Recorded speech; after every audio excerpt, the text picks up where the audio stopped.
hanya sesuai yang diperintahkan dalam kegiatan laskar, dan saya lihat selalu melaksanakannya dengan baik. Beliau telah membuat di kelasnya pojok baca, kemudian juga telah melakukan mendongeng, kemudian banyak hal yang telah dikerjakannya. Saya selama ini juga membantu beliau untuk memfotokan, memvideokan, dan juga berdiskusi. Begitu yang bisa saya sampaikan. Terima kasih. Optimalisasi budaya literasi dengan mendongeng pada peserta didik kelas 3 SDN Beskalan. Sebelumnya, kenalan dulu ya, biar makin kenal makin sayang. Perkenalkan, saya Sidik Nuryanto, SPD. Saya sebagai guru kelas di SDN Beskalan. Ini riwayat pendidikan saya mulai dari TK hingga S1 PGSD. Dan moto hidup saya, berubah atau kalah. Hobi saya itu mendongeng untuk anak-anak. Dan saya beralamat dari Mojowetan Tegarjo Sawit Boyolali. Adapun media sosial saya bisa diklik aja Sidik Nuryanto. Selamat menyaksikan. Ini adalah tempat saya bekerja, dimulai dari halaman sekolah, ada jalan raya. Ini terpasang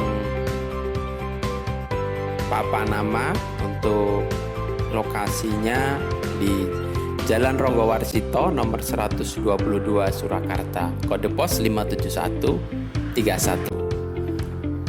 Terlihat di ruangan kelas 3 yang saya gunakan untuk kegiatan aktualisasi dan habituasi. Pada saat ini pengambilan video pada saat penilaian akhir tahun. Jadi terdapat buku pengambilan soal. Isu utama yaitu rendahnya peran guru dalam membudayakan literasi di SDN Beskalan Surakarta. Ini adalah isu utama yang sebelumnya ada 5 isu, terus disederhanakan menjadi 3 isu, dan yang paling urgent adalah itu. Kami ada 5 kegiatan utama yang nanti akan kami lakukan. Kegiatan yang pertama, 1 hari 1 berita untuk sumbernya dari inovasi. Tujuan kegiatan ini untuk mengajak peserta didik mencari berita dari berbagai sumber, lalu meringkas atau mencatatnya. Selanjutnya berita tersebut disampaikan kepada teman yang lain melalui video, sehingga mereka seolah-olah seperti pembawa berita. Untuk yang pertama, membuat ringkasan berita. Adapun nilai aneka yaitu akuntabilitas, anti korupsi, komitmen mutu, dan will of government. Dan terlihat di tayangan video ini adalah ringkasan berita dari peserta. Kemudian siswa menyampaikan berita. Menyampaikan berita dari apa yang telah diringkasnya. Dengan bantuan video mereka merekamnya. Dan berita tersebut kemudian di-share kepada teman-teman yang lain melalui WhatsApp group, sehingga mereka bisa update setiap harinya berita-berita dari yang teman-teman mereka buat. Berangkat sendiri maupun naik kendaraan umum. Kegiatan yang kedua, membuat pojok baca, sumbernya inovasi. Tujuan dari kegiatan ini untuk melibatkan peran peserta didik, mewujudkan pojok baca, serta perpustakaan yang berbasis online ya atau digital. Dan kami berbasis WordPress secara sederhana.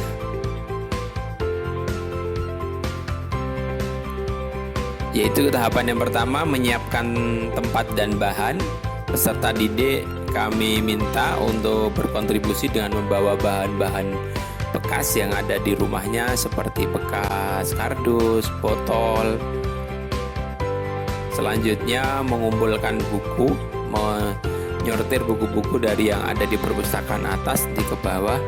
Nah, ini nih yang selanjutnya, perpustakaan online itu menggunakan WordPress. Nanti bisa disimak di Nuryanto Sidik wordpress/buku.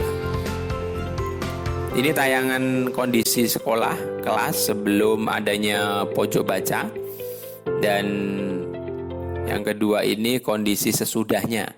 Jadi ada tampilan pojok baca di sudut ruang kelas. Kami desain untuk sebagai tempat belajar dan juga membaca. Kami sediakan juga beberapa referensi, mulai dari referensi agama. Nah, ada ini tampilan buku-buku yang update, mungkin yang di atas itu. Nah, jadi ada sosial, ada agama tadi, dan juga sains. Nah, ini tempat untuk membacanya karena siswanya atau peserta didik belum ada ya. Kemudian yang ketiga, tahapan kegiatan yang ketiga, dongeng inspirasi. Mendongeng di depan peserta didik dengan disesuaikan tema pembelajaran sebelumnya, yaitu kegiatannya menyusun naskah, membuat media dongeng, baru praktek secara online atau daring.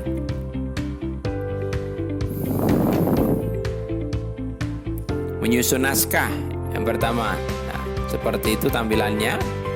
Yang kedua, kami menyiapkan media dongeng baik yang kami buat sendiri maupun yang sudah ada. Dan yang terakhir di kegiatan ini mendongeng. Nah, ini saya lakukan secara virtual, baik secara langsung maupun tidak langsung. Ini saya menggunakan boneka Puppet. Nah, jadi di situ ada interaksi dengan peserta didik. Adapun yang tidak langsung kami ambilkan dari video mendongeng saya yang sudah saya upload di YouTube, dan media yang saya buat ini yang sudah jadi yang saya buat itu ada media dari seperti wayang, seperti kardus ditempeli karakter orang terus dibentuk seperti manusia lah. Itu sebagai media pembantu untuk mendongeng sehingga membuat siswa ceritanya semakin real dan mereka bisa menerima. Kemudian yang kegiatan yang keempat, membaca dongeng dan mewartakan kepada teman yang lain. Membantu peserta didik untuk membaca dongeng dan selanjutnya mereka menceritakan kembali atau mendongengkan kembali yang dari cerita yang telah ia baca. Nah, ini sumbernya inovasi. Nah, ini kegiatan peserta didik dalam membaca dongeng, etika publik dan pelayanan publik, nilai anekanya, dan keterkaitan dengan agenda 3. Ini masih sama, ini cuplikan atau potongan gambar dari peserta didik kami. Dan kegiatannya, tahapan kegiatan yang lain adalah siswanya mendongeng. Jadi mereka menceritakan kembali dari dongeng yang telah ia baca. Nah, jadi divideokan, didokumentasikan, selanjutnya bisa di-share kepada teman-teman yang lain. Kegiatan yang kelima, membuat poster. Nah, ini sumber inovasi. Kegiatan ini bertujuan untuk menghasilkan poster literasi yang dibuat oleh peserta didik dan dipajang di tembok kelas sehingga mereka bisa termotivasi dari adanya poster tersebut. Tahapan kegiatannya yaitu yang pertama menyiapkan alat dan bahan, itu terlihat di video. Kemudian ini mereka hasil dari poster mereka. Dan yang selanjutnya memasang poster di tembok-tembok kelas sehingga mereka ketika masuk ke kelas akan termotivasi dan membaca untuk berliterasi dari adanya poster. Nah, itu teman-teman, terima kasih.